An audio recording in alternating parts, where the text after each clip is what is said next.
secretario ejecutivo de la SOFAMEC y todos aquí presentes en nuestro auditorio, presencialmente como todos los que nos acompañan virtualmente. Sin duda, estas jornadas que nos convocan hoy serán una buena instancia para promover buenas prácticas en torno a la investigación en docencia desde un marco de evidencia y calidad. Espero que este encuentro siga inspirándonos a seguir avanzando en la búsqueda constante de la excelencia y el mejoramiento continuo. Muchas gracias y que sean unas jornadas muy fructíferas.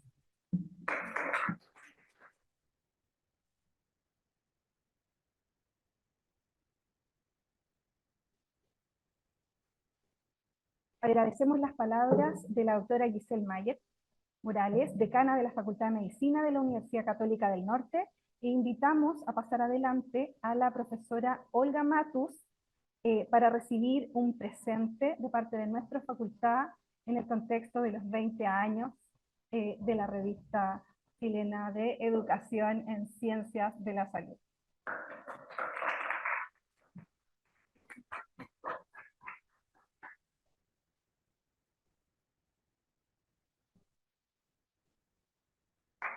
Un aplauso.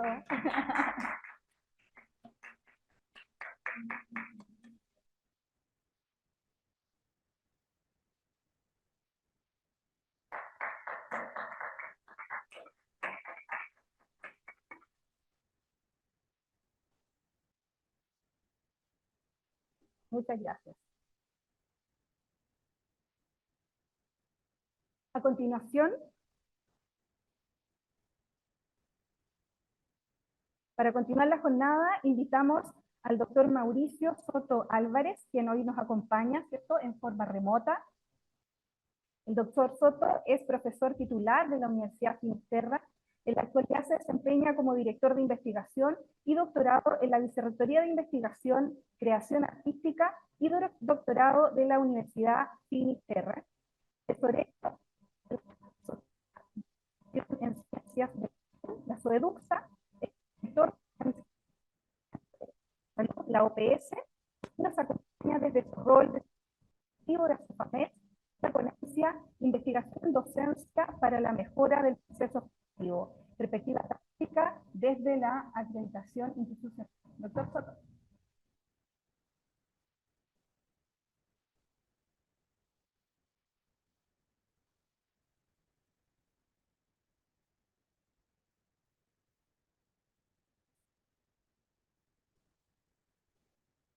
Ahí sí, estoy activando el audio y la cámara. Muy buenas tardes a todos.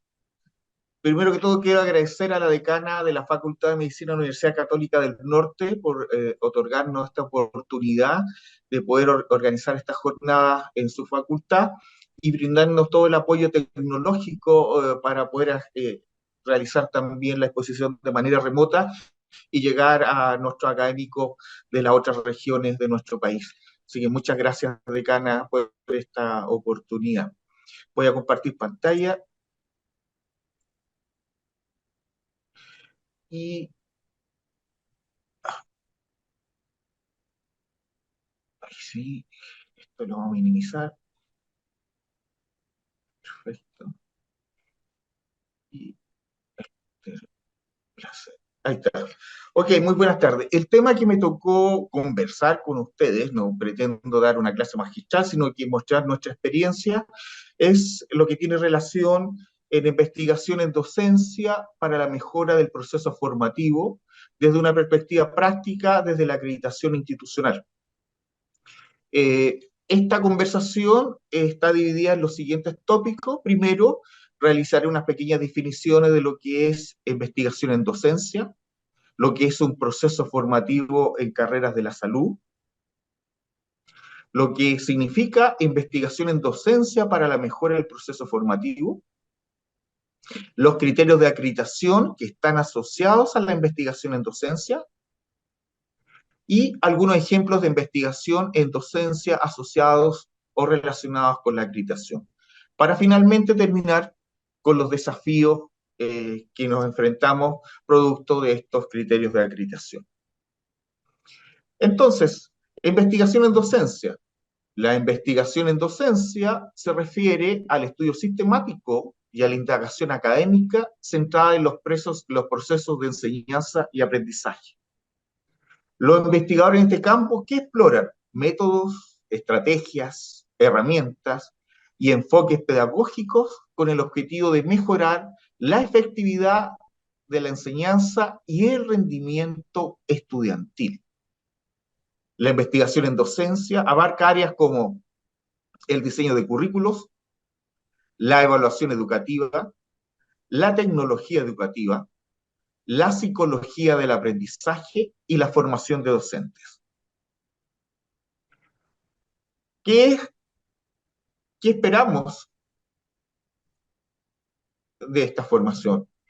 El proceso de enseñanza-aprendizaje o el proceso de formación en carreras del área de la salud. Primera característica, tiene una formación teórica y práctica, porque combina la enseñanza teórica con experiencias prácticas en entornos clínicos, es decir, conocimiento más habilidades clínicas. Segunda característica del proceso de formación en carrera de la salud, presenta prácticas supervisadas, que en nuestro país las conocemos con el nombre de internado, en el cual los estudiantes trabajan bajo la supervisión de profesionales de la salud, aplicando lo aprendido en situaciones reales de atención al paciente. El proceso de formación en las carreras de la salud tiene énfasis en habilidades clínicas. Se pone un fuerte énfasis en el desarrollo de habilidades clínicas que pueden incluir procedimientos médicos, habilidades de comunicación efectiva con pacientes y trabajo en equipo en entornos de atención médica. Así como también tiene ética y profesionalismo. La formación del área de la salud incluye la comprensión y la internalización de principios éticos y normas de profesionalismo. Sobre todo, dado el impacto directo que tienen los profesionales de la salud en la vida de las personas.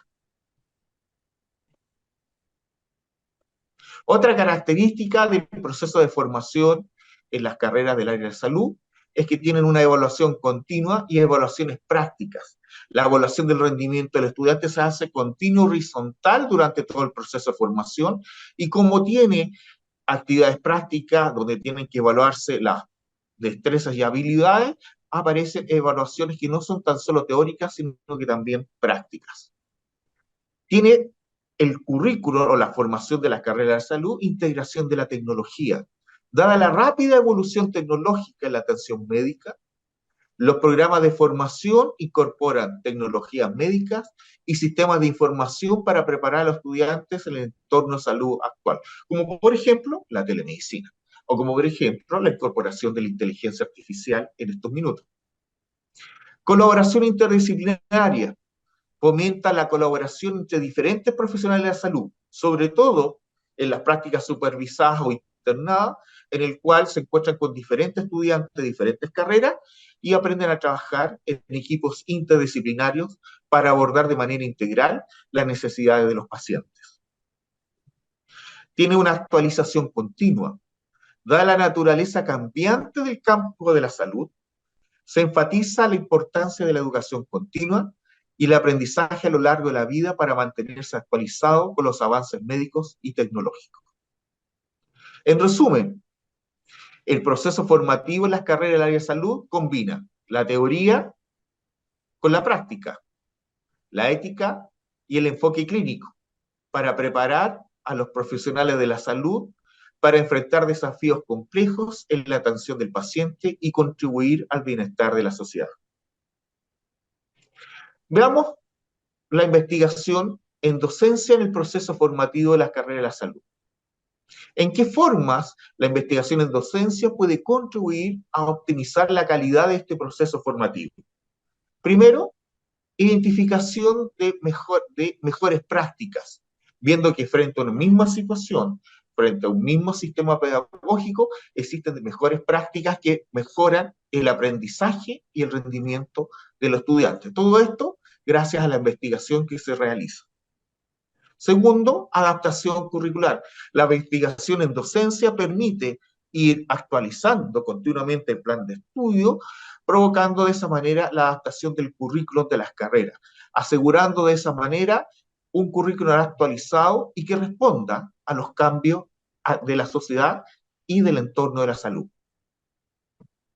Evaluación de métodos de enseñanza. La investigación en docencia permite evaluar la eficacia de diferentes métodos de enseñanza, ya sean estos tradicionales o innovadores, y determinar cuáles son más efectivos para alcanzar los objetivos del aprendizaje del estudiante. Retroalimentación constructiva. A través de la investigación en docencia, se puede recopilar y proporcionar retroalimentación constructiva a los docentes sobre su desempeño, fomentando la mejora continua y la autoevaluación. Atención a la diversidad. La investigación en docencia puede abordar la diversidad de estilos de aprendizaje, antecedentes culturales y necesidades individuales, contribuyendo de esa manera a estrategias más inclusivas y personalizadas en el aula. También permite el desarrollo de competencias docentes. Perdón, alguien tiene el micrófono abierto que se escucha. Permite el desarrollo de competencias docentes. Permite investigar las competencias necesarias para la enseñanza efectiva, ayuda en el desarrollo profesional de los docentes, permitiéndolos adquirir habilidades específicas para abordar desafíos actuales en la educación. Uso de tecnología educativa. La investigación puede evaluar el impacto de la tecnología educativa en el proceso formativo, el impacto que tenemos que evaluar actualmente de la inteligencia artificial, identificando herramientas y recursos digitales que mejoren la experiencia del aprendizaje. Mejora de evaluación. La investigación en docencia contribuye al diseño de métodos de evaluación adecuados y efectivos de acuerdo a la metodología de las clases teóricas o clases prácticas. De aquí nacen los ECOE, que corresponde a la medición y evaluación de las destrezas y habilidades. Fomento de la investigación estudiantil. Promover la investigación entre los estudiantes tiene como fin desarrollar habilidades de investigación y pensamiento crítico, como por ejemplo los programas Alumno Ayudante, de los que algunos de nosotros fuimos parte en la facultad en nuestra formación. Impacto de las políticas educativas. Todo lo que mencionamos anteriormente, todos estos hallazgos de la investigación en docencia pueden influir en la formulación de políticas educativas, tanto internas como externas. Internas, cambiando plan de estudio, y externas, provocando transversalización de metodologías de diferentes carreras, de la misma carrera en diferentes instituciones. Finalmente, en resumen, la investigación en docencia para la mejora del proceso formativo contribuye a una mejora continua y basada en evidencia en el proceso formativo, beneficiando tanto a los docentes como a los estudiantes al optimizar la entrega de contenidos y la experiencia del aprendizaje. Veamos ahora los criterios de acreditación. Tenemos los criterios de acreditación antiguos, que datan más o menos de 2015, y tenemos los criterios de acreditación nuevos que comienzan a ser aplicados a partir de este año, de octubre de este año. ¿Cuáles son estos? Analicemos los antiguos.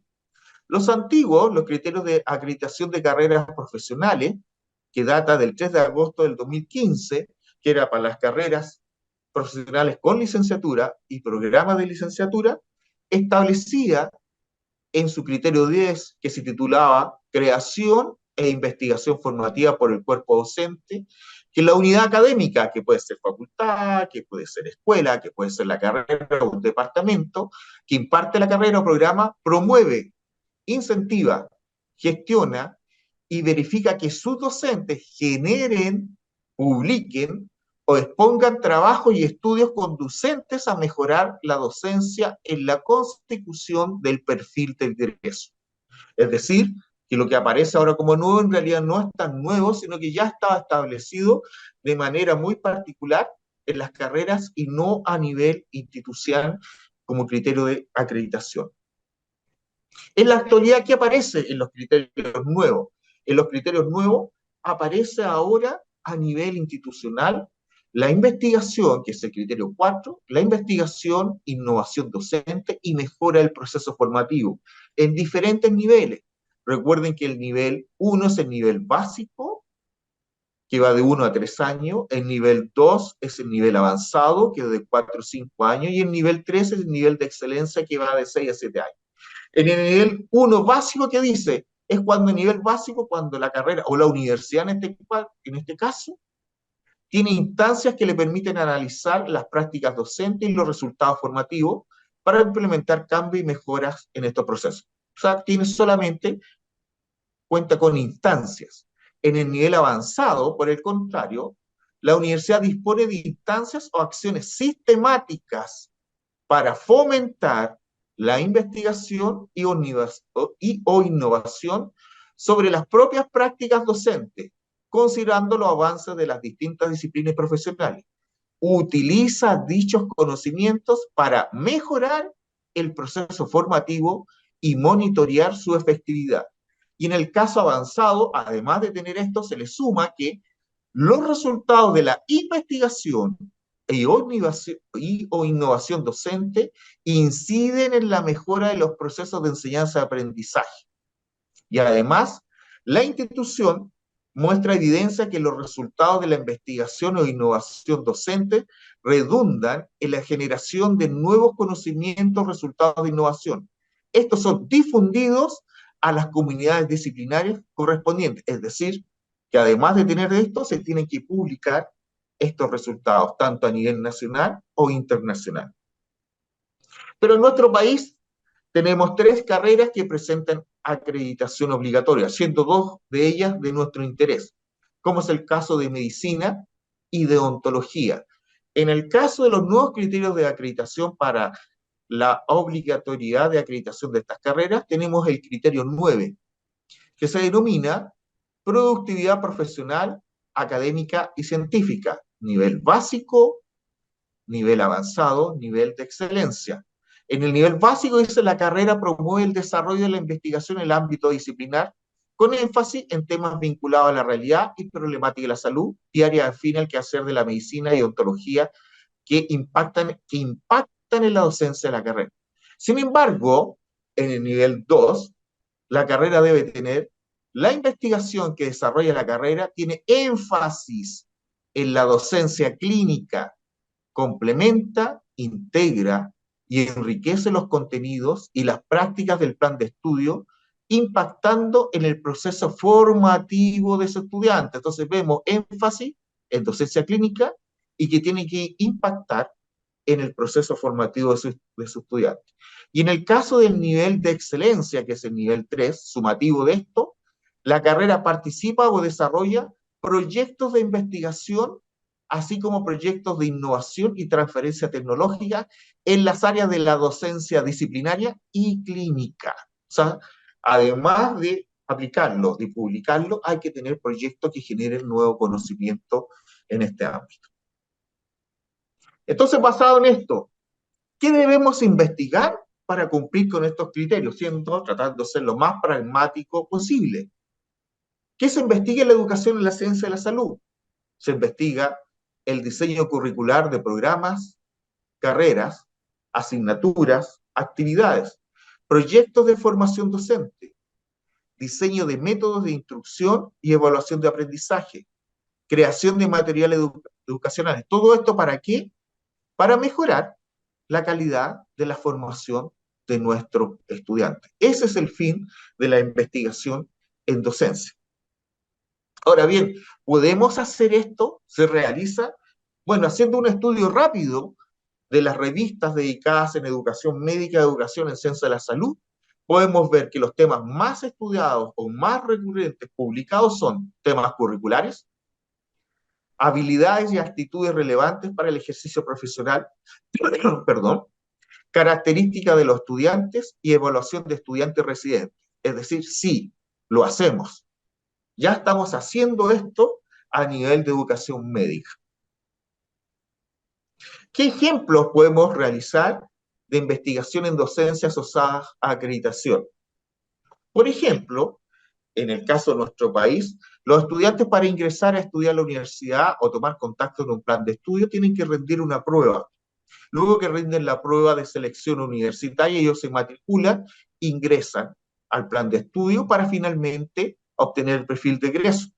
Sin embargo, la prueba de selección debe establecer requisitos o criterios que permiten seleccionar a estudiantes, es decir, debemos tener un perfil de ingreso.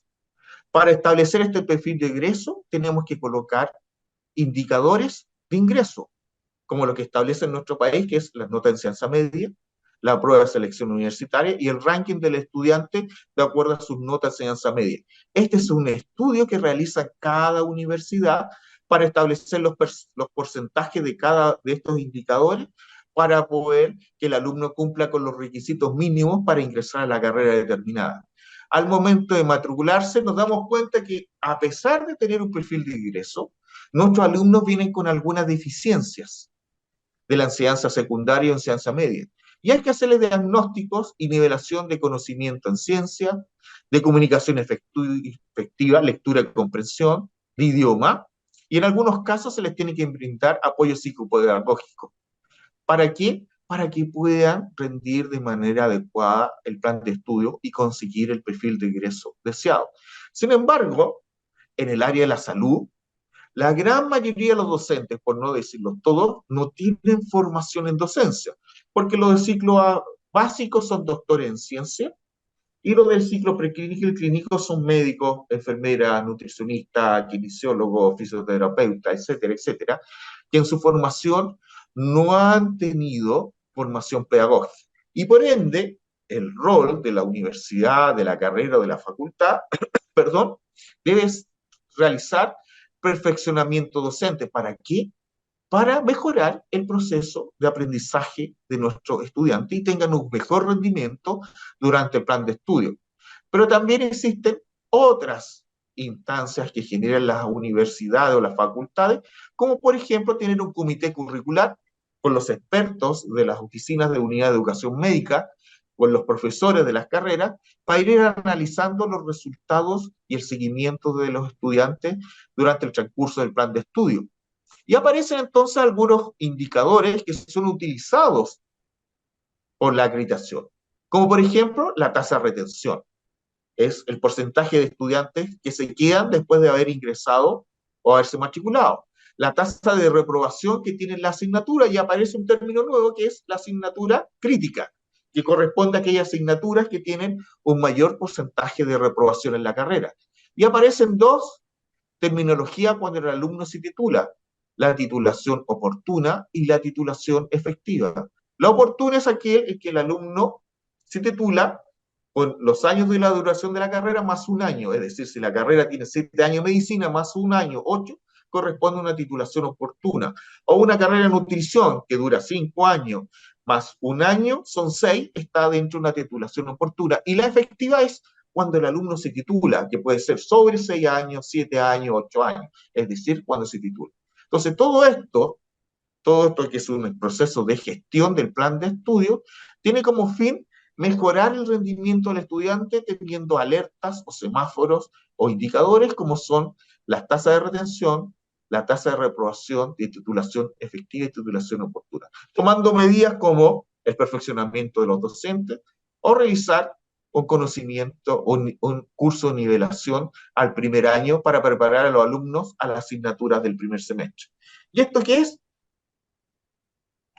¿Se puede publicar? Sí, por supuesto. Se publica el impacto, por ejemplo, de un programa de nivelación de ciencias básicas en estudiantes de primer año de la carrera de medicina. O la evaluación de un programa de perfeccionamiento docente sobre el rendimiento de los estudiantes. Entonces, estamos viendo que son actividades que sí realizamos en nuestras facultades, que es la investigación en docencia. Y la publicamos además. Pero también el perfeccionamiento docente, como mencionábamos, la investigación en docencia provoca cambios en las políticas tanto institucionales o externas. A nivel institucional, ¿qué se pudo ver? Que si perfeccionábamos a los docentes, íbamos a tener alumnos con mejor rendimiento, iba a mejorar el proceso de enseñanza-aprendizaje. Entonces, una de las políticas que aparece, que para ser coordinador en algunos casos y en otros para ser docente en una facultad, el docente debe realizar un curso de perfeccionamiento docente. como por ejemplo lo muestran estas 4 carreras, o en mayor detalle, como se muestra aquí, los ramos del ciclo básico, del preclínico y clínico, en donde este indicador indica dónde los docentes tienen perfeccionamiento docente. Entonces, el gran desafío ahora es que todos los docentes realicen docencia con un perfeccionamiento que está dentro de las políticas de algunas facultades de medicina de nuestro país. Y el plan de estudio. El plan de estudio tiene que originar al perfil de egreso. Pero, ¿cómo sabemos que este plan de estudio va a dar origen al perfil de egreso antes que el alumno lleve 5 años, 6 años o 7 años en la universidad? Hay que hacer un seguimiento del cumplimiento del perfil de egreso en este plan de estudio. ¿Y eso qué es? Investigación en docencia. ¿Y cómo se hace? De acuerdo a la carrera, tienen diferentes seguimientos del perfil de egreso en el plan de estudio. Viene uno como más detalle, como es el caso de la carrera de medicina, en el cual, en un sistema muy ortodoxo, en el cual se divide en 3 ciclos: ciclo básico, ciclo preclínico, ciclo clínico y ciclo de internados, que ya está viendo, de acuerdo a las últimas conferencias, esto va cambiando, se está haciendo más integrativo la formación de un médico. Tenemos, por ejemplo, cómo sabemos dentro del perfil de egreso que el alumno se coloca que tiene fuertes conocimientos de ciencias básicas, que tiene fuertes conocimientos en ciencias clínicas y preclínicas y que presenta destrezas y habilidades clínicas. ¿Cómo podemos saber que está cumpliendo esto antes que el alumno llegue al final de la carrera haciendo seguimiento? Por ejemplo, muy básico, al final del segundo año se toma una prueba global de conocimientos de ciencias básicas. Con eso puedo establecer si estoy cumpliendo con lo que estoy aseverando en el perfil de egreso, es que el alumno debe presentar fuertes conocimientos en ciencias básicas. Y con este resultado yo puedo tener retroalimentación y diciendo, oye, estamos teniendo un poquito bajo en biología celular, estamos teniendo muy bajo en bioquímica, y voy tomando acciones remediales hacia atrás y en los propios estudiantes. En el caso del ciclo preclínico, para ver si tienen los conocimientos clínicos al final del 5.º año, ¿qué podemos tomar? Una prueba tipo es una COM. Y se toma la prueba una COM y se ve cómo estamos en medicina, cómo estamos en pediatría, en conocimientos teóricos, cómo estamos en cirugía, en traumatología, etc. Y en el caso de las destrezas y habilidades, como las semiológicas, cómo sé si el alumno aprendió destrezas y habilidades en semiología, al final del 3 año tomamos un ECOE, que es igual, que mide exactamente lo mismo para todos los estudiantes. Y en el ciclo de internado, que ya es una práctica supervisada, predominan los ECOE, en que podemos ver si el alumno aprendió en ambientes reales las destrezas y habilidades clínicas de medicina, pediatría, ginecología o cirugía. Esto de manera muy básica indica el seguimiento del perfil de egreso. Y esto es investigación en docencia, porque cada una de estas actividades que yo realizo, cada una de estas acciones remediales y que me van a mejorar el sistema, estoy realizando investigación en docencia. Y la puedo publicar. Publicar primero el modelo y después publicar las medidas que voy tomando de acuerdo a las acciones remediales que he ido tomando. ¿Qué pasa con los indicadores de acreditación? Como son, por ejemplo, la tasa de retención, de reprobación, titulación efectiva y oportuna. Las monitoreo, como son estas tasas de reprobación de asignaturas del primer semestre desde el año 2012 al 2019. Si se dan cuenta, está 2012 hasta 2019. Y aquí viene lo que establece cada carrera como asignatura crítica. Y eso es de acuerdo a la realidad de cada carrera y el estudio que se realiza a través de cada carrera. Es decir, establecer qué asignatura es una asignatura crítica es basada en el resultado de una investigación en docencia. Por ejemplo, la carrera de medicina que está aquí establece, en este caso particular, que sus asignaturas críticas son aquellas que presentan una reprobación mayor o igual al 5%. Pero por el contrario, esta otra carrera que está aquí indica que, de acuerdo a su histórico de reprobación, el nivel, una asignatura crítica es aquella que está igual o sobre el 20%. Y estas dos, por ejemplo, las indica que son las que están igual o mayor al 10%. Pero no basta solo establecerlo. Este es un indicador. Cuando yo tengo una asignatura que está sobre el 10%, toma acciones remediales. Y las acciones remediales pueden ser en 3 sentidos: mejorar la docencia, ver el plan de estudio y ver los sistemas de evaluación de los estudiantes. Y se toman esas medidas, ¿para qué? Para que la asignatura se encuentre bajo el nivel crítico establecido de acuerdo a la realidad y al histórico de cada asignatura. Resultado que se obtuvo de una investigación en docencia. ¿Qué pasa con la tasa de retención? La tasa de retención se establece al final del primer año y al final del segundo año de las diferentes cortes y se va estableciendo cómo está la tasa de retención y por qué ocurre esta variación de un año para otro, por qué los alumnos se están yendo más en el segundo año, hay que estudiarlo por qué, hay un problema vocacional, hay un problema de mayores tasas de reprobación, eso es investigación en docencia. Como en este caso, yo les invito a que observen a lo que ocurrió en el año 2019, más bajo, 2019, medicina es casi constante, pero 2019, aquí más bajo. Y aquí hubo un hecho, que de esta corte que ingresó el año 2019, el estallido social. El estallido social afectó las tasas de retención de la cohorte que ingresó el 2019. Y después viene la pandemia, y como vemos, la pandemia no alteró las tasas de retención. Y esos resultados son ¿qué? De un análisis de investigación en docencia. ¿Qué pasa con la titulación efectiva y oportuna? Como lo vemos en estos gráficos de diferentes carreras, de color azul, quien termina su carrera de acuerdo a la duración del año de la carrera, de color naranja, más un año, y de los otros colores, más 2 años, más 3, más 4 años. Analicemos una carrera en cualquier carrera, como es esta que está aquí. Si se ven, los alumnos que terminaban, esta es la corte de ingreso, los alumnos que terminaban de acuerdo al año de duración de la carrera, comienza a mejorar a través del tiempo. Sumándole más uno, que es la titulación oportuna, el color naranja, mejora notoriamente, pero no mejora por sí solo, mejora porque se hace una investigación en docencia, se establece por qué los alumnos se están demorando o se están titulando en mayor tiempo y se toman acciones remediales.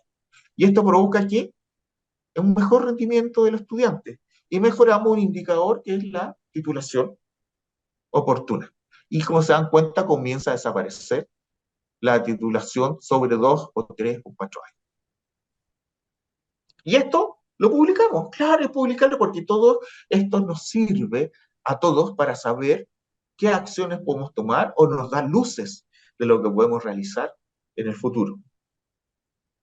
Y todo es publicable. Por ejemplo, realizar un libro de pedagogía en ciencia de la salud para profesionales de la salud, o hacer un libro de tutoría y razonamiento clínico, y a realizar diferentes tipos de investigaciones, como por ejemplo las percepciones del tutor clínico sobre su desempeño docente, un estudio reflexivo, o una experiencia de aplicación de modelos de seguimiento y cumplimiento de perfil de ingreso, que ya lo vimos, o buscando la calidad de la educación a través de la gestión educativa.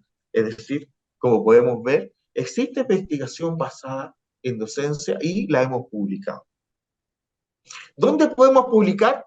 Existen revistas de especialidad del área de la salud que presentan un área de educación médica, pero también existen revistas que son especializadas en educación en ciencia de la salud, como es el caso de nuestra revista REX de Asofamed, y que además también tiene una estrecha relación con SOEDUCSA, con la Sociedad de Educación en Ciencia de la Salud, y de la Red de Unidades de Oficina de Educación de Ciencia de la Salud, que como su lema lo indica, difundiendo temas de educación aplicada al área de la ciencia de la salud. Es decir, aquí tenemos una revista, aquí tenemos toda una revista donde podemos publicar la investigación basada en docencia.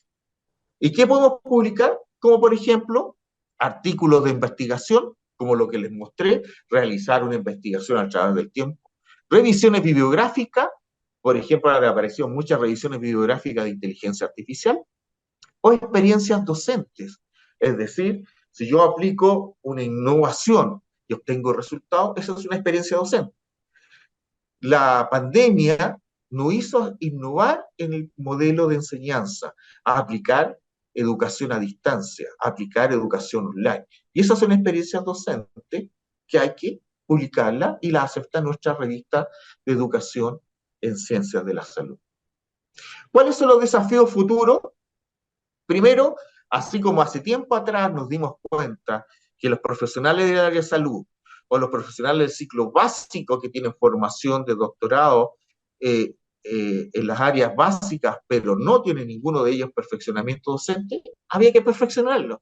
Y como ven ahora en el mercado hay una gran oferta de diplomados, cursos, talleres, magíster en educación médica que están relacionados en el perfeccionamiento docente.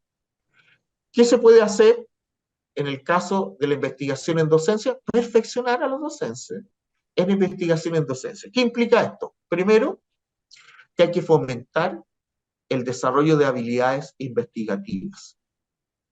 Segundo, que se deben promover la actualización constante y proporcionar recursos para la aplicación práctica de métodos pedagógicos basados en evidencia. ¿Cómo lo hacemos esto? De manera bastante simplista, ofreciendo capacitaciones a través de talleres, cursos, diplomados y magísteres profesionalizantes, brindando oportunidades de colaboración con otros educadores, con otros docentes, para compartir experiencias y mejores prácticas, lo que conocemos como comunidades académicas. Y finalmente, el apoyo institucional, que tiene que dar acceso a recursos bibliográficos para estar actualizando y saber qué se está innovando en docencia, son fundamentales para fortalecer la investigación en el ámbito de la docencia. Quisiera agradecer nuevamente a la decana de la Facultad de Medicina de la Universidad Católica del Norte por recibirnos y muchas gracias por escuchar.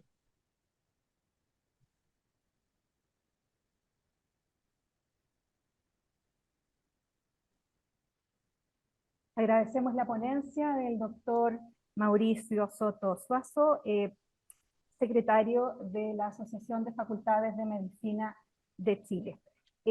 Vamos a dar un espacio para un par de preguntas porque estamos justos en el tiempo. La primera pregunta que la vamos a tomar de los colegas que están en el Zoom. Dice, ¿se escucha bien? Sí, súper. Yo escucho súper bien. Perfecto. Dice, ¿cómo evaluará la CNA la mejora de aprendizajes en medicina u odontología en términos prácticos? ¿Habrá alguna comparación pre-post innovación de la satisfacción de los estudiantes o de las evaluaciones sumativas o ambos? Bueno, yo creo que hay varias cosas. Cuando uno es par evaluador, uno necesita saber la satisfacción de los estudiantes con los cambios que se han realizado en el plan de estudio. Cómo está la carga académica, cómo está su tiempo, si realmente están aprendiendo. Eso por un lado. Por otro lado, recuerden que los procesos de acreditación vienen de un informe de autoevaluación en que la propia carrera se autoevalúa, o sea, se mira a sí misma, no se compara con nadie de afuera, sino que conmigo miro cómo están mis tasas de retención, de reprobación o de titulación efectiva, que he hecho al conocer, al realizar ese diagnóstico y qué mejoras he tenido y cuál ha sido el impacto en los alumnos. O sea, es armónico.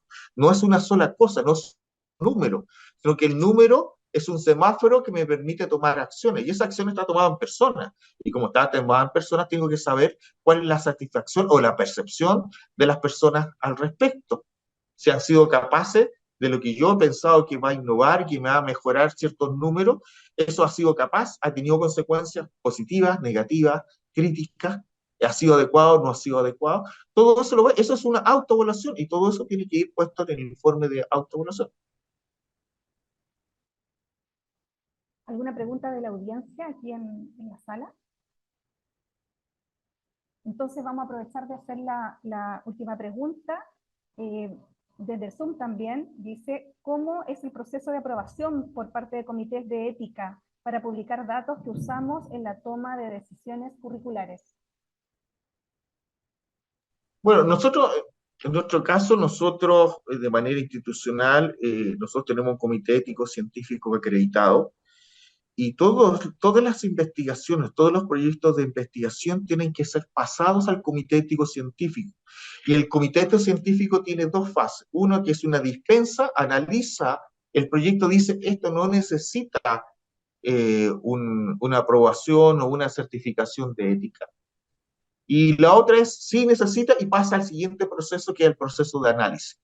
Entonces, en el caso nuestro, nosotros hemos tomado como política institucional que todos los proyectos a nivel de docencia tienen que pasar, todas las tesis pasan, es un gran trabajo, pero dentro de ese análisis, el primer análisis dice, estos proyectos tienen dispensa o no tienen dispensa o tienen que seguir el proceso ético. Muy bien, entonces agradecemos entonces nuevamente al doctor Mauricio Soto por acompañarnos. Sabemos que tiene un compromiso ahora también en la línea de la acreditación, entonces muchísimas gracias nuevamente. No, gracias, muchas gracias a ustedes.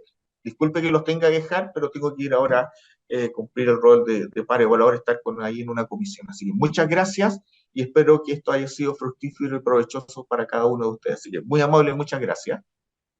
Muchas gracias, doctor Soto. A continuación, invitamos a la profesora Olga Matus. Actualmente, ¿cierto?, es la editora de la revista de Educación en Ciencias de la Salud. Ella es ingeniera informática, magíster en Educación Médica para las Ciencias de la Salud, profesora asociada del Departamento de Educación Médica de la Facultad de Medicina de la Universidad de Concepción. Y hoy nos presenta la ponencia Evolución y Tendencias de Publicación en Chile, 20 años de trayectoria de la revista Rex. Bienvenida, profesora Matos.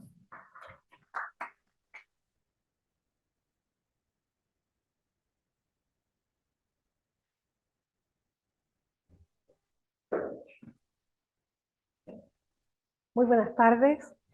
En primer lugar, agradecer la amable hospitalidad de la Facultad de Medicina de esta universidad y en particular el apoyo de la señora decana, que me ha hecho posible que este espacio exista, y como también a Sofamech, de institución de la cual Rex ha recibido apoyo constante a lo largo de toda su trayectoria. Y tal como decía recién el doctor Soto en su exposición, yo creo que ya quedó bastante claro cuál es la importancia de la investigación en docencia, y también si a eso sumamos la importancia de la acreditación de las carreras de ciencias de la salud. La investigación es importante, pero tan importante como eso es publicar los resultados de la investigación, ¿no es cierto? Y por eso es que estamos hoy día para presentar algunas perspectivas desde la revista Rex, que ya conocen ustedes probablemente la portada del sitio web de nuestra revista, y entonces funciona esto. Segundo. Ahí sí. Entonces, les voy a comentar un poco acerca de la evolución y tendencias de publicación en Chile desde el punto de vista de los 20 años de trayectoria de la revista Educación en Ciencia de la Salud. El itinerario para esta tarde es el que aparece allí, ¿no es cierto?, que es Rex, que puede contar cuáles fueron sus orígenes, las características y cómo ha sido la evolución. Y en varios aspectos ustedes van a poder ver que es coincidente con lo que planteaba recientemente el doctor Soto. La revista Rex, como muy bien él también mencionó, se llama Revista de Educación en Ciencias de la Salud, tiene, como cualquier publicación científica, su ISSN, que es el número que la identifica como publicación única, y tiene también su abreviatura, que es la que aparece ahí, Red Edu Cien Salud. Actualmente en la página está publicada el volumen 20, número 1, que corresponde al mes de mayo, y está próximo a aparecer en los últimos días de noviembre, el número 2 de este año. Tal como el doctor Soto también mencionó, Asofamech es parte muy importante. En realidad, podemos decir que nuestra revista es de Asofamech, que es la Sociedad de Facultades de Medicina de Chile. Ya les voy a contar cómo surgió esta idea. Y también de SOEDUCSA, que es la Sociedad Chilena de Educación en Ciencias de la Salud. Esta revista, como para que una revista exista, ¿no es cierto?, un importante trabajo de edición, de un comité editorial y de finalmente personas especializadas en elaborar una revista. Todo ese trabajo lo hacemos en el Departamento de Educación Médica de la Facultad de Medicina de la Universidad de Concepción, donde yo trabajo, y equipo del cual es parte su editora que les habla, ¿sí? Respecto a los orígenes, hace ya más de 20 años en realidad, la entonces Oficina de Educación Médica de la Facultad de Medicina de la Universidad de Concepción empezó a organizar esta jornada. La jornada de educación médica en los primeros tiempos fue algo súper modesto, casi que local, pero fueron creciendo rápidamente el interés, porque la verdad es que en nuestro país no existían muchas instancias de este tipo, estoy hablando de hace más de 20 años. Entonces ahí nos dimos cuenta, el doctor Fache principalmente, que en ese minuto era el director y el creador del ahora Departamento de Educación Médica, fue comprobando que existían muchos trabajos originales que se presentaban, todavía tímidamente había personas que se estaban dedicando a la educación médica en ese tiempo, entonces él vio que existía la necesidad de que estos trabajos tuviesen los autores la oportunidad de publicar los resultados de estas investigaciones, tal como mencionaba recién el doctor Soto, ¿no es cierto? Es súper importante que nuestros hallazgos los podamos difundir, podamos comunicarnos con otros autores también y quizá hacer lazos para hacer publicaciones o investigaciones en conjunto. Entonces, él tuvo la visión, porque ahora nos damos cuenta que fue una gran visión, de crear esta revista. Bueno, se puso de acuerdo con la SOFAMECH y con SOEDUCSA, de tal manera que estas instituciones estuvieron de acuerdo con la necesidad de crear esta revista y aportaron con su apoyo. Entonces fue así como en el año 2004. Yo tuve la suerte de en ese minuto estar trabajando con el doctor Fache. Entonces él fue el editor de la revista y yo era la editora de la edición electrónica. Calculen. Sí. La presentación por Zoom, entonces, 30 Ya. segundos y... Ya. Bueno. Yo no me daba cuenta de lo que estaba pasando atrás de bambalinas.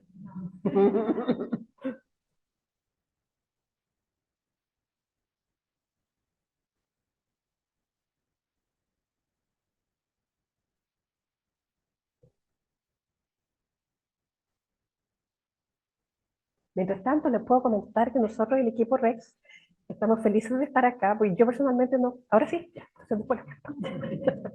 Bueno, entonces, les estaba diciendo que en ese minuto yo fui la editora de la versión electrónica.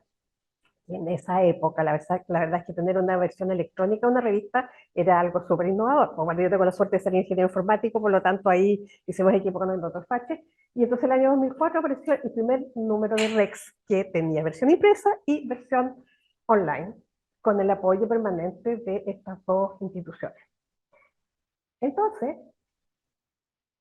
eh, por supuesto que nos damos cuenta desde que ahora estamos cumpliendo 20 años. Y yo comenzaba recién con la señora decana, la coincidencia de que Rex cumple 20 años y la Facultad de Medicina de esta universidad también en diciembre acaba de cumplir 20 años. Coincidencias de la vida, decía yo. ¿Cuáles son las características de esta revista? Su objetivo principal es difundir temas inéditos de educación en ciencias de la salud, que fíjense que cuando nosotros partimos hablamos de educación médica, porque esa era la principal disciplina, era la disciplina que existía en aquellos tiempos, que con el correr de los años y con la actualización en la academia y todo lo demás, ahora la disciplina se llama Educación en Ciencias de la Salud. Es así como algunos departamentos de educación médica ya se llaman de Ciencias de la Salud, algunos congresos internacionales súper famosos ya no son de educación médica, sino que también de Ciencias de la Salud. Entonces, bueno, el tipo de trabajo se los voy a detallar enseguida. El doctor Soto también lo mencionó, pero la principal característica es que son aprobados como toda revista científica que se respeta, ¿no es cierto?, por juicios de expertos y por un comité editorial. En cuanto a la indexación, ahí tenemos quizá un punto débil, pero ya no va a ser tan débil como les voy a contar al final. Estamos indexados en Latindex, Inbiomed y Dialnet. ¿Cuántos números tenemos? 2 números al año en los meses de mayo y de noviembre.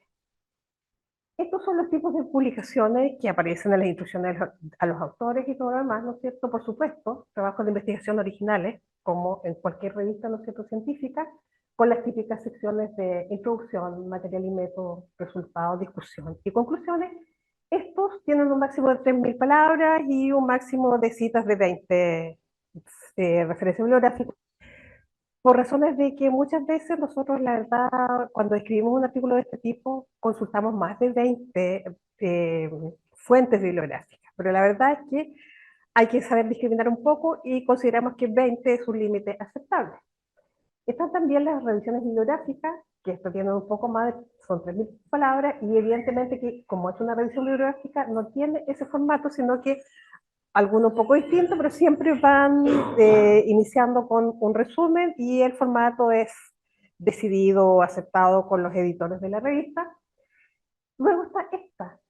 Los artículos de tendencias y perspectivas es algo muy importante porque la verdad es que son espacios que permiten hablar de temas de actualidad es un formato mucho más abierto por las características de estas temáticas. Por ejemplo, un experto investigador en algún tema, en lugar de presentar una investigación original, puede ser una perspectiva de lo que él ha ido aprendiendo o sacando como conclusiones producto de sus múltiples estudios, por ejemplo, o cuando un tema se pone en boga, ¿no es cierto? Por ejemplo, para la pandemia, el tema que se puso en boga fue la educación a distancia, online o como quieran llamarle, ¿no es cierto? También algún experto podía publicar alguna perspectiva respecto a aquello. Luego están las experiencias en docencia, que se han incorporado más recientemente y tal como mencionaba el doctor Soto antes, es una oportunidad de publicar trabajos o resultados de experiencia que probablemente son productos no de una investigación formal, sino que muchas veces, ¿no es cierto?, como académicos nosotros hacemos alguna innovación metodológica en una asignatura, por ejemplo, sin intención de que fuese una investigación, pero resulta que esa innovación que nosotros hicimos inocentemente en alguna clase, en un módulo, ¿no es cierto?, tiene muy buenos resultados y eso vale la pena publicarlo y compartirlo, porque es las experiencias exitosas, es importante compartirlas con otros para que otros aprendan de nosotros y nosotros aprender con los otros también. Bueno, esto también tiene otros formatos distintos aprobados por los editores y siempre en cada número tenemos los resúmenes de publicaciones de congresos nacionales. Por ejemplo, siempre publicamos los resúmenes del Congreso Internacional de Educación Médica que organiza ASOFAMESH cada 2 años, o publicamos también los resúmenes del Congreso Internacional que organiza el Departamento de Educación Médica de la Universidad de Concepción, o la Jornada de Educación en Ciencia de la Salud de la Facultad de Medicina de la Universidad de Chile. ¿Sí? Siempre estamos publicando algunos de esos resúmenes porque creemos que sí tenemos una ventana para que personas que no han podido asistir a esos eventos tengan idea de qué es lo que se está tratando en estos congresos. Aquí entonces, algo muy importante es esto, les decía yo, las experiencias en docencia.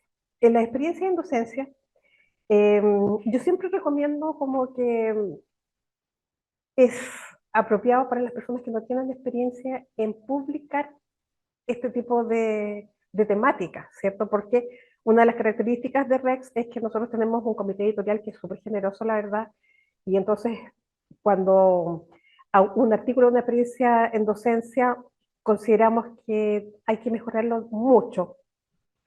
Se le da retroalimentación al autor del trabajo y se le va acompañando para que lo mejore y logre publicarlo. Y entonces es un tremendo aprendizaje para el autor de ese tipo de experiencia. Por supuesto, ¿no es cierto?, que en las instrucciones para los autores tenemos algunas normas que hay que seguir, ¿no es cierto? Y si los manuscritos enviados cumplen con las normas, nosotros hacemos anónimo el manuscrito, ¿no es cierto? Y lo enviamos a los evaluadores externos. Tenemos un pool de evaluadores externos o pares evaluadores que generosamente colaboran con nosotros ad honorem. Lo mismo que también nuestra revista, a diferencia de otras revistas de la disciplina, no tiene costo por publicación, ¿sí? Eso es algo muy relevante porque no siempre uno cuenta con los recursos para publicar, ¿no es cierto? Hay revistas que son de muy alto prestigio, pero los costos por publicar en aquello no son menos importantes.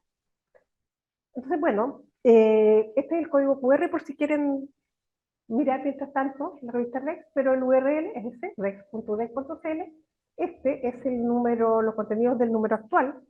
Tiene una editorial, unos trabajos originales y experiencia en docencia y algunos congresos que también ustedes podrían ver. ¿Cuáles son los propósitos? En más detalle de lo que les comentara inicialmente. Difundir, ¿no es cierto?, los avances experimentados por esta disciplina. Evidentemente, eso es una necesidad También dar a conocer los resultados de las investigaciones que nosotros los académicos de esta disciplina hacemos habitualmente, ¿no es cierto? Entregar aportes nacionales y también internacionales, porque, bueno, al inicio había solo aportes nacionales, pero a medida que se ha ido haciendo conociendo esta revista, hay también aportes internacionales que nos ayudan a fortalecer la docencia de todos en realidad. Y, por supuesto, que estimular la formación de redes al publicar los trabajos internacionales y también los nacionales, porque como aparece la opción de ubicar a los autores del trabajo como cualquier revista científica, nosotros podemos escribirle a alguien que tiene una experiencia interesante, nos podemos comunicar con esa persona, formar redes de apoyo, preguntar cosas, etc. Entonces, como les decía, en nuestros 20 años, a partir de 2004, hemos publicado 20 volúmenes y 40 números, que no es menor. Y fíjense que también hemos ido siendo testigos, bueno, yo hice alguna estadística de lo que hemos publicado durante estos 20 años, y me di el trabajo de revisar en los editoriales, y vi que hemos ido siendo testigos de diferentes hitos muy importantes que han ocurrido en la disciplina en el país, pero también eventos que han ocurrido, como les voy a mostrar ahora, a nivel nacional y mundial. Es así como, por ejemplo, en el segundo número, el entonces presidente de la Asociación de Facultad de Medicina de Chile, el doctor Octavio Enríquez, escribía acerca de Asofamed, ¿no es cierto? Y decía que en el contexto sanitario, educacional, científico y ético, en que la educación de salud se desenvuelve, y ante el aumento desmesurado de la oferta y exigencias cualitativas del mundo globalizado, ¿no es cierto?, es indispensable que la educación en ciencias de la salud, él ya le llamaba en ese minuto educación en ciencias de la salud, a pesar de que todavía nosotros la mayoría hablamos de educación médica, ¿no es cierto? Decía que es importante que se desarrolle en plenitud esta disciplina y la función docente se profesionalice en esto al máximo. Y por ello, ¿no es cierto?, él decía que es indispensable el trabajo colaborativo, de lo cual ahora todos estamos conscientes probablemente, ¿no es cierto? Y decía que en este sentido, esta publicación de la REX es una magnífica oportunidad que debemos aprovechar para alcanzar esos objetivos. Imagínense el año 2005 era. Después me voy a saltar al 2020, pandemia. Entonces aquí era muy difícil escribir editoriales. ¿Quién está disponible para eso? Estábamos todos ocupados de otras cosas. Entonces conseguí con el doctor Cristian Pérez, académico del Departamento de Educación Médica de la UDEC, y que él decía, docencia en tiempos de pandemia. Es extraño, pero la pandemia actual de SARS-CoV-2 nos tomó por sorpresa. Claro que a todos nos tomó por sorpresa, ¿no es cierto? De pronto nos vimos modificando nuestra forma de hacer docencia, con las aulas convertidas en pantalla, los alumnos convertidos en usuarios. Si ustedes se acuerdan, todo lo que nos pasó a todos en esa época, ¿no es cierto? Ni siquiera muestran sus caras a los alumnos. ¿Y en qué estamos ahora? Decía él, tratando de seguir haciendo docencia, pero en línea, formando profesionales, pero a distancia. Y a todos nos inquieta si es posible lograr algunos aprendizajes a través de un computador, por ejemplo, procedimientos clínicos o manejo instrumental, y otros, no pocos, han salido a lamentarse porque es muy difícil reemplazar la clase presencial. A todos nos pasó esto y todos sentimos eso en ese minuto, yo creo, ¿no es cierto? Finalmente, decía, el último desafío para todos es preguntarnos, ¿todo esto tiene sentido ahora? Etcétera. Entonces, él, para mi gusto, cuando conversé con él y le digo, tú, ¿por qué le escribes este tipo de cosas de repente? ¿Tú podrás escribir algo? Sí, me dice, ¿sabes que escribí algo? Mándamelo. Y consideré que estaba, pero venía preciso. Bueno, después, en el año 2021, todavía estamos en pandemia. Y fíjense que la Sociedad Chilena de Educación y Ciencia de la Salud cumplió 20 años en esa oportunidad. Y aquí la presidenta de SOEDUSA, que también es auspiciador, digamos, de REX, la profesora Ilse López, decía también parecido a lo anterior, pero ya estábamos un poco más habituados, ya sabíamos que habíamos sobrevivido a esto.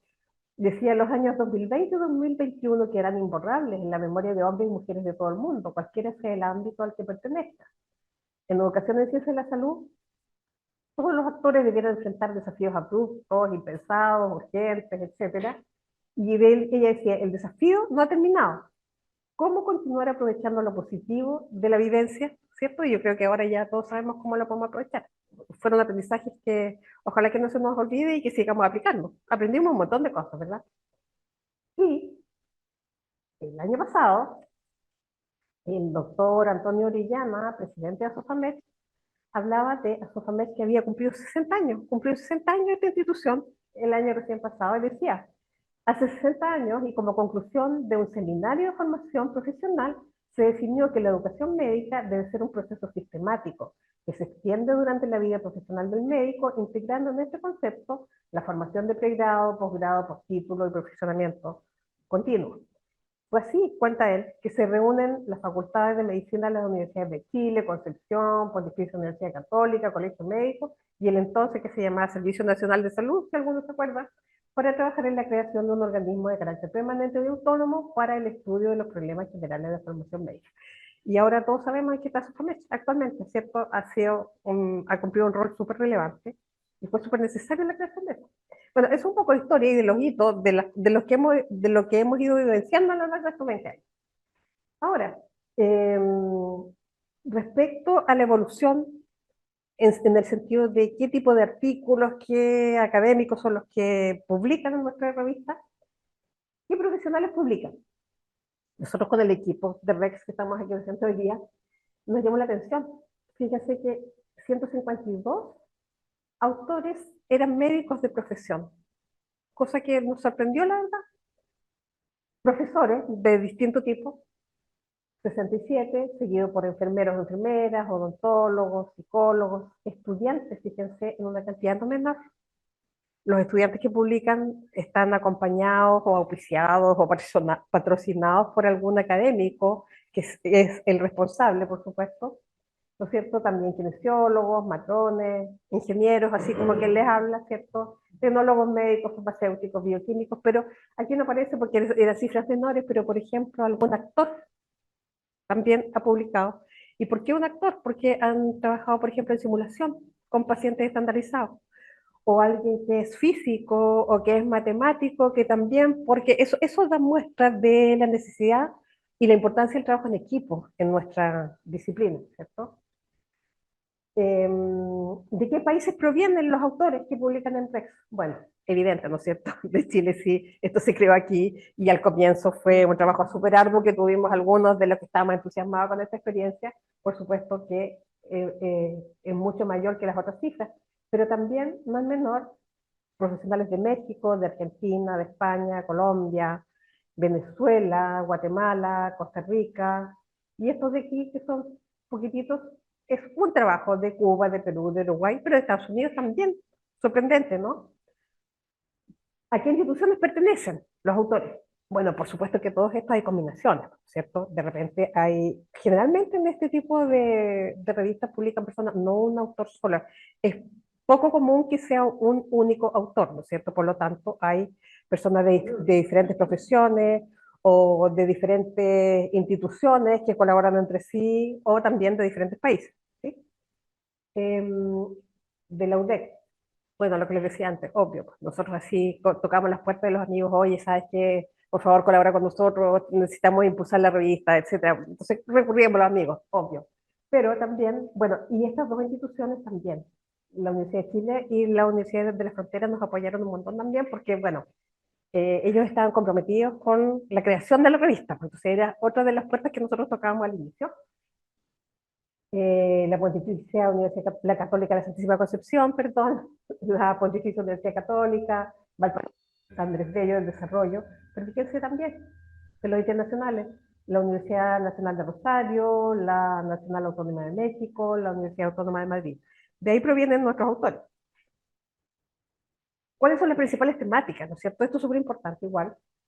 Bueno, fue un poco difícil clasificar, pero investigación en estudiantes, ¿a qué se refiere la investigación en estudiantes? Perfiles de egreso, opiniones de los estudiantes o percepciones en diferentes innovaciones y ese tipo de cosas, ¿no es cierto? Pues hay mucho, por supuesto. Nuestro quehacer principal tiene que ver con lo que hacemos con los estudiantes. Por supuesto, entonces la investigación principal es con estudiantes. Las tendencias en educación médica, que tiene que ver y tiene relación con los artículos de tipo tendencia y perspectiva, ¿no es cierto? También son las tendencias de educación médica. Innovación educativa, eso tiene relación con los artículos de tipo experiencia en docencia, ¿verdad? Evaluación, bueno, aquí comentamos ayer con el equipo. evaluación, que es algo tan relevante, ¿no es cierto? Para nuestra disciplina es muy, muy importante, generalmente es lo que puede tener más dificultad. Y a lo mejor por lo mismo es que es mucho menor la cantidad de artículos relacionados con evaluación. Pero eso mismo da cuenta de la necesidad que existe de investigar y publicar respecto a esa temática. También estilos de aprendizaje. En algún minuto como que en los congresos, por ejemplo, estaba muy en boga hacer investigaciones respecto a eso. Entonces, por eso hay bastantes artículos de eso. Perfil de los estudiantes específicamente también de diferentes carreras de la salud, simulación, aprendizaje basado en problemas, bioética también, validación de escala. Ese también es un tema, escala de distinto tipo para medir, no sé, pues satisfacción de estudiantes, aprendizaje si es profundo o no, etcétera. Evaluaciones OSCE puntualmente también, investigaciones, así como hay investigaciones en estudiantes, también hay algunas investigaciones en docentes publicadas, ¿sí? De la carrera académica o de las percepciones que tienen los docentes acerca de las dificultades de hacer innovación, por ejemplo. Profesionalismo también, educación virtual, perfil docente, empatía, etc.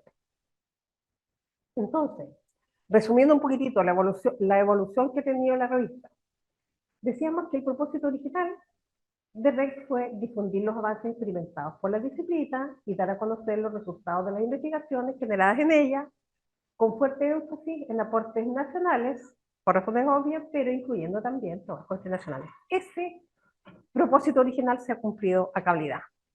Se lo pueden comprobar, ¿no es cierto?, con las estadísticas que tenemos y con la experiencia que nosotros tenemos también. ¿Cómo ha sido la evolución de los trabajos que se han ido publicando?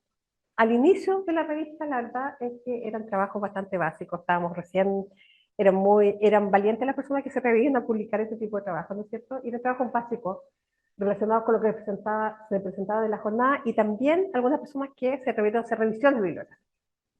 Después, poco a poco, empezaron a aparecer investigaciones originales porque ya todos fueron dándose cuenta de cómo se podía publicar ese tipo de trabajo. Luego, también algunos generosos investigadores o expertos publicaron algunas temáticas de tendencia y perspectiva, y a lo largo de los años nos fuimos dando cuenta de que las investigaciones originales tenían deficiencias en la metodología, por la inexperticia de las personas que publicaban. Entonces, consideramos que una buena idea era incorporar en nuestro equipo un metodólogo que apoyase a los autores en escribir ese aspecto de los artículos. Fue todo un éxito. Ahora, eso implica, bueno, el metodólogo es una metodóloga en realidad, con quien trabajamos, apoya montones a los autores cuando hay deficiencias de ese tipo, las guías, les dice cómo escribir, cómo hacer las cosas, etc. Ha sido una súper buena iniciativa, creemos. Y lo otro relevante es esto. Yo les insisto en las experiencias en docencia. Estas son súper importantes, es una súper buena oportunidad. Se ha incorporado más o menos recientemente este tipo de artículos y es un espacio que está abierto para poder compartir experiencias con otros y generar redes, colaborar, etcétera. Por lo tanto, les insto a quienes estén interesados a aprovechar la oportunidad de difundir las experiencias exitosas, pero no solo las exitosas, de repente las que no son exitosas también, es un tremendo aprendizaje, creo yo. ¿Cuáles son las fortalezas? Ya, con esto ya vamos terminando. Una de las fortalezas es que tenemos con el equipo, nos hemos fijado un desafío importante, que es incorporar REX al grupo de revistas Scopus. Porque eso creemos va a generar un mayor interés de los autores para publicar, porque muchas veces nuestras instituciones, ¿no es cierto?, nos exigen una cierta indexación en los artículos que nosotros publicamos, ¿no es cierto? Entonces creemos que si está indexada, por ejemplo, en Scopus, va a haber más personas interesadas en eso. Otra fortaleza muy importante es que el sitio web fue diseñado hace poquito tiempo. Este año inauguramos en marzo el nuevo sitio web, el que ustedes podrán ver en el día de hoy. Y otra fortaleza es que una característica importante es que la revista apoya fuertemente la publicación con el metodólogo, con la retroalimentación que entregan los pares evaluadores. Entonces, es un aprendizaje también para las personas que publican. Y a veces, las personas sufren o experimentan varias rondas, ¿no es cierto?, que entregan el documento, se les da retroalimentación, lo mejoran, se les da una nueva retroalimentación hasta que logran publicar. Pero eso es un aprendizaje importante y muchas veces al comienzo yo creo que a lo mejor como que no están tan contentas las personas que publican, pero finalmente agradecen la posibilidad de ir aprendiendo con los pares evaluadores. Otra de las fortalezas, y muy importante, es esto que está aquí. Tal como mencionaba la señora decana hace un ratito atrás, este equipo se conformó hace 4 años, hemos estado trabajando fuertemente para hacer todas estas cosas que estamos usando hoy día. La profesora María Elizabeth Guerra, de la Universidad de Valparaíso, que está por aquí, la profesora Marcela Eichenleiner, de la Universidad Católica de la Santísima Concepción, la profesora Lucía Santelices, de la Universidad de Finisterra, que lamentablemente hoy día no nos pudo acompañar, y nuestra dueña de casa, por la profesora María Isabel Río, de esta universidad. Hemos trabajado arduamente para ustedes. Así que agradecemos una vez más la oportunidad de estar acá y quedamos ahora disponibles para sus preguntas y o comentarios de los presentes y de las personas que nos están siguiendo online también.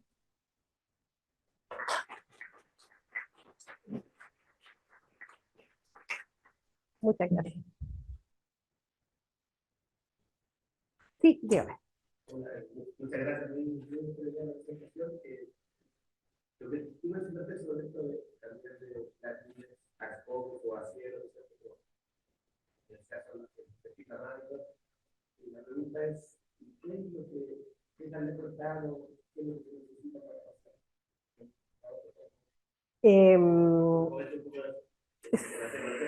Sí, mira, lo que pasa es que ha sido un arduo trabajo, la verdad, porque nosotros queremos hacer Scopus porque creemos que esa indexación es favorable para la mayor parte de los académicos, pero para lograr ese salto, digamos, hay que cumplir una serie de requisitos. Y entonces, uno de los requisitos era modernizar el sitio web. Ese hito fue y ya lo tenemos. Sí, pero no tanto. Donde es más fuerte el número de publicaciones es en Cielo, curiosamente. Que uno piensa uno pensaría que las exigencias de Scopus son mayores que Cielo, y no. Y ahí cada país tiene sus propias exigencias. A nosotros nos ha ido pasando porque la intención de indexarnos en Cielo es de hace hartos años atrás, la verdad. Y nos empezó a pasar que habían ciertos requisitos y nos faltaban 2 criterios que no recuerdo exactamente cuáles. Cumplimos, mejoramos todo, cumplimos con esos 2 requisitos, nos presentamos nuevamente, había otros requisitos nuevos que antes no estaban. Y así es que nos ha pasado 3 veces, entonces ahora queremos hacer Scopus. Creemos que es más posible lograrlo.